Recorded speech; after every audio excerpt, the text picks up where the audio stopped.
Healing begins when we date differently.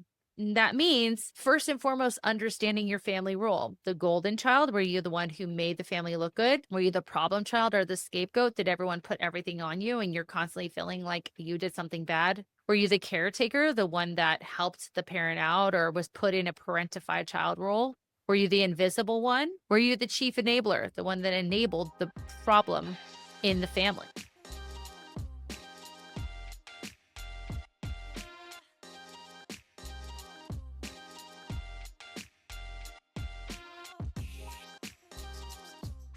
Welcome to Dating Deja Vu, the podcast where we talk about your patterns, your pitfalls, and your personal growth in modern dating.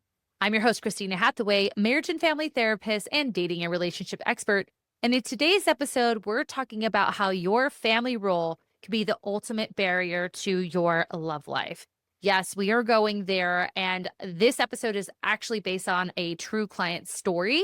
And I think that a lot of people can relate to it. So if your dating and love life looks a lot of bit of the same, it might be deja vu, but it also might be you. So let's figure it out together. What's up, Deja crew? Welcome back, welcome back, welcome back. I hope you guys are absolutely loving these episodes. I'm loving doing them for you. So if you don't love them, I'm still loving doing them. As always, if you haven't already, please give us a follow if you're listening to this on Apple Podcasts or Spotify. If you're watching me on our YouTube channel, please subscribe to the channel and hit that notification button so you know when I'm dropping all of my new content. You can also follow us on TikTok at Dating Deja Vu. We're getting this amazing growth there. We're very new TikTok. I think we finally hit like 100 followers, and you guys might be like, ha ha ha, 100. That's a big deal because we're new, and I love the growth. And not even that, like the views and everything are super high. But if you listen to this podcast, you're not following us on TikTok, let me know. All right, today we're talking about your family role and how it's blocking your love life. So this is how childhood dynamics shape adult dating. Now, we're not necessarily going to talk about the childhood side of things. We talk about that in other episodes. But I'm going to talk about a particular client's experience that I think a lot of people can relate to, as I had mentioned. And I want you to think about her experience and then take that experience and think about how that might reflect your current love life. Now, this person is single, so this one is for my dating individuals, but also for those of you in a relationship, it's still worth a listen because a part of your family role, your role in your family could be showing up in your couple. It's very common. You weren't born hard to love. You weren't born to be single. You weren't born to not connect and have love in your life. Love and connection is one of our innate needs. But if you grew up playing this role in your family, the responsible one, the golden child, the invisible one, the caretaker, chances are that your love life still revolves around that role. And we're unpacking how those early formative dynamics quietly hijack your dating patterns and how to obviously deal with them. So family roles don't retire when we move out of the house. I could go into my parents' house today and be in the same role that I was when I was 12. Now, I don't allow for that to happen because I have very clear boundaries around that. But if I didn't have those boundaries, very much so that could be true. So whether you're the overfunctioner, the peacekeeper, the rebel, the one who held it all together as the golden child, these roles are trained in your nervous system, and they actually are the way that you've related in your life. So, of course, they would affect your relationships down the line. And unless you name them, they'll shape you, and not just you, but who you attract and who you attach and how you attach. I'm going to use my client. She is the fixer. She is someone who always has the solutions, someone who is also a people pleaser. So not only can, people can reach out to her, but then she's going to fix it for them. And this has been her role almost her entire life. And she comes to me and she's just like, I don't understand why I'm still single.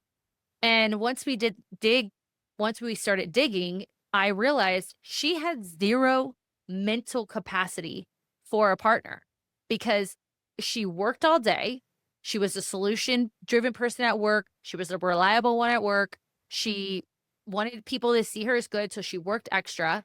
Then when she had time off, she was putting out all the fires in her family or being there for dad who's lonely when mom's working. She was helping her grandmother create this website for her business, whatever. She is doing all the things.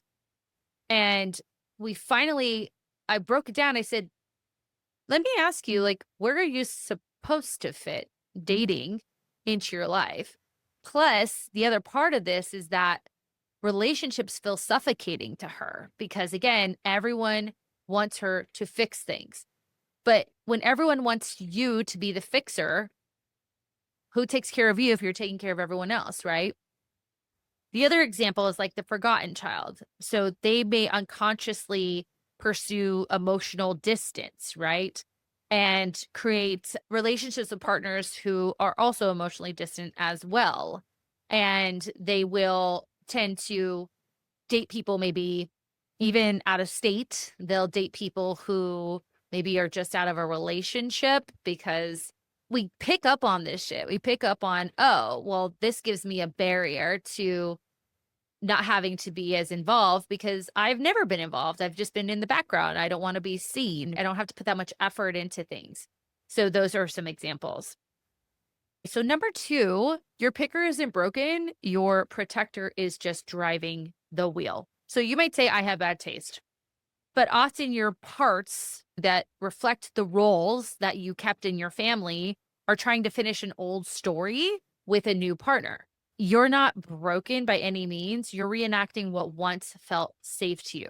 And we have to realize that we're doing this. We have to realize that this hero complex, people pleaser, solution driven person is always coming up in the relationship.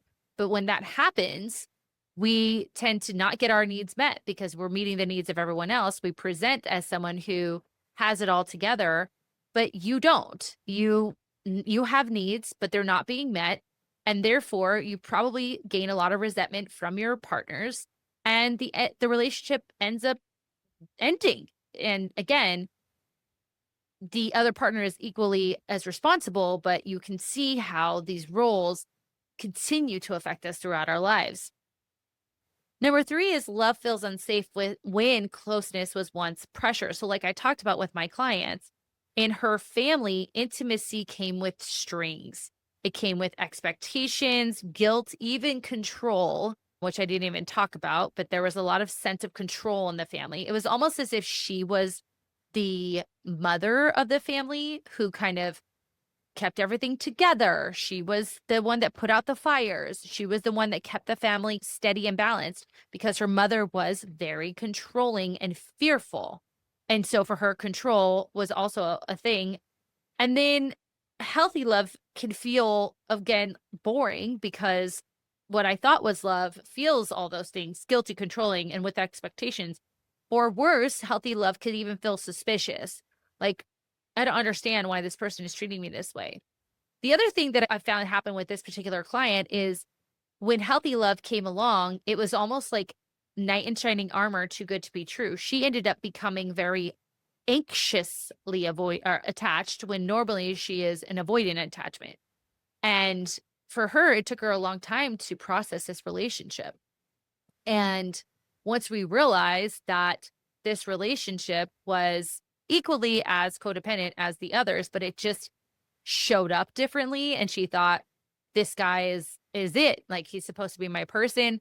We debunked that, but that was also something that happened in her case.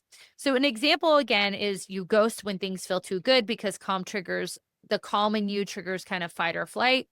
Or if you're not needed, like in her case, not being needed feels like an identity crisis because she needs her being needed has been how she filled up her self-worth. And if no one needs her, then she feels very lost. She feels disconnected from herself, which is only going to make her need for control even higher. Or the other example is you crave chaos because peace, again, feels unfamiliar, not because it's wrong. Again, we just don't know what it feels like to live in a balanced, peaceful emotionally mature place.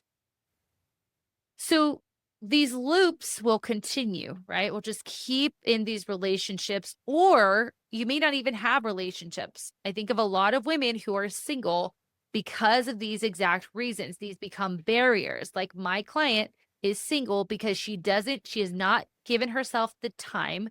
She's not set the boundaries. She's working on it now. She's actually doing it now, but she hadn't set the time nor the boundaries with her family. She maintained the role of reliable one, and that ultimately causes her to not be able to date. And then also, again, dating and having another person to quote unquote take care of feels so daunting and exhausting. So I want you to ask yourself, in an effort to break this loop, is who do I become in love? What is my role? What do the patterns look like? Who do I need a partner to be for me? And then, is this love, if we're in a relationship, or just a role I've always played? I can tell you guys, I am in such a healthy relationship, and I know that because there is no role that I have to play. And it feels wonderful. There is no expectation of me in that sort of way. Now, obviously, the expectation is to love, respect, trust, be safe emotionally, physically with my partner, with my husband. But there is no role in our relationship at all. My role is to be the planner and the social one. That's my role. And his role is to be the logical one, the guy that's good with numbers, and the chameleon, because I talk to the people and then he comes in and he starts talking to them too. So in an effort to break the pattern, we were to choose what's unfamiliar but safe, just like I did with my husband. I wasn't used to that calmness, that peacefulness, that the no expectations that he had. That felt very vanilla to me. But again, I needed vanilla after years and years and years of rocky road. Healing begins when we date differently. And that means, first and foremost, understanding your family role, right? Your family role, the golden child, were you the one who made the family look good? Were you the problem child or the scapegoat? Did everyone put everything on you and you're constantly feeling like you did something bad? That was partially me. Were you the caretaker, the one that helped the parent out or was put in a parentified child role? Also me. Were you the invisible one? Were you the chief enabler, the one that enabled the problem in the family? These are all roles. I will attach down below a picture with descriptions of each of these roles. We want to understand our role. And in this picture, it's going to tell you, it's going to say what it looks like on the outside versus what it actually feels like on the inside. And if you relate to those, I want you to learn it and understand, wow, when I am achieving, I might feel proud and on the outside, but I feel very lonely on the inside because no one actually knows me. They just know my achievements. So I want you to learn that. Then I want you to start allowing for the things that you never received and why those roles were created to start happening in your relationship. Letting someone support you, but not save you. So if you're someone who doesn't ask for help a lot because you've always been the reliable one, maybe we allow our partner to help us, give them little tasks to make our lives a little bit better. It could be anything, something small. We want to practice self-trust instead of people-pleasing. If we're the chief enabler or people-pleaser of the family, and recognize where we end and other people begin and set boundaries where we need to set boundaries, like my client, and learning to name your needs without apologizing for them. Because you, in a family role, that role is literally you meeting the needs of maintaining the family dynamic. Without you in that role, the family dynamic shifts. This is what we learn in family therapy, in marriage and family therapy, that every person in this system relates and feeds off of each other. And so for you, being able to name your wants and needs, being able to express your wants and needs takes you out of this codependent role where I act and need based on what everyone else needs in this family. And it takes you out of that and puts you into I act and need based on what I need. Once you guys look at the family roles photo, I think it'll be a bit easier to understand. And again, family roles are very true. And I would be surprised if you don't say, wow, I'm this one and this one. My sister is that one and that one. Mom is this one. Dad is that one. With bigger families, obviously, each person can take a role. Some people take multiple roles. In only child families, that's a bit of a different dynamic. And I think oftentimes only children tend to be kind of black or white. It's like the golden child. Like, look at, we had one child and we did it perfectly, and they end up being very controlling and possessive and perfectionistic. Or we fucked up, and instead of saying we fucked up as parents, we say, well, if Johnny was just better, then everything would be fine. So that's a bit of a different dynamic. So you're not failing at love, right? You're just outgrowing a role that you were never meant to play forever. And if you have questions, I am going to leave a link in the show notes. We're going to start taking on your questions where I will coach throughout a episode. Whatever questions you have, I want to know the most information that I can. So you will put in your info. You'll tell me what's going on. The other thing that we will have an option for is if you want to call in. So again, having you on Zoom here and we can have a conversation. So look out for that in the show notes below. Other than that, I'm going to leave you similarly to how I always do, reminding you it might be deja vu, but it also might be you. Bye-bye.